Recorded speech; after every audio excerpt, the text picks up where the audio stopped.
इसके बाद क्या आप नागिन करेंगी? कोई बुराई नहीं है नागिन। हाँ नहीं, क्योंकि वो बालों से ऐसा लग रहा है। ফাইনালি নাগিন সেশন 7 আসছে। তো বন্ধুরা এই কথাটা তোমরা নাগিন সেশন 6 শেষ হবার পর থেকেই শুনে আসছো।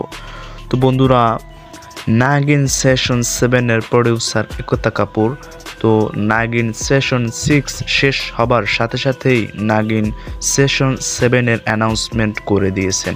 এমনকি নাগিন সেশন 6 এর লাস্ট এপিসোডে তোমরা নাগিন সেশন 7 এর মানে টাইটেল দেখতে পেয়েছো। তো বন্ধুরা বাংলায় নাও দেখাতে পারে, হিন্দি এপিসোডে দেখিয়েছে। তো বন্ধুরা তোমরা জানো যে কয়েকদিন আগে বিগ বস সিজন 18-তে অনেক জনপ্রিয় অভিনেতা ও অভিনেত্রীরা পার্টিসিপেট করেছেন। তো বন্ধুরা तो तुम ऐसे नहीं बोलोगे क्योंकि तुम्हें पता है ना नागमणि कितनी जरूरी है मेरे लिए। অনেক আগে থেকেই আমরা শুনছি যে নাগিন সেশন 7-এ মেইন নায়িকার চরিত্রে অভিনয় করবেন অভিনেত্রী প্রিয়াঙ্কা চাহাত চৌধুরী।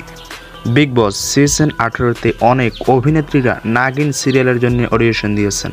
তো বন্ধুরা এর ভিতর অভিনেত্রী চাহাত পান্ডে, অভিনেত্রী প্রিয়াঙ্কা চাহাত চৌধুরী আরও অনেক অভিনেত্রীরা নাগিন সিরিয়ালের জন্য অডিশন দিয়েছেন।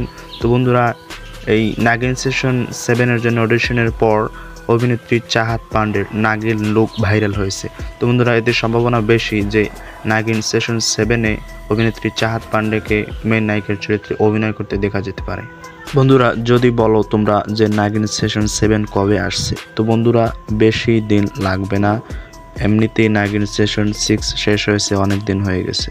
তো বন্ধুরা ভিডিওটি ভালো লাগলে ভিডিওতে একটি লাইক করে আমার এই নতুন ইউটিউব চ্যানেলে সাবস্ক্রাইব করে রাখুন আরও এরকম নতুন নতুন সিরিয়ালের আপডেট পাওয়ার জন্য।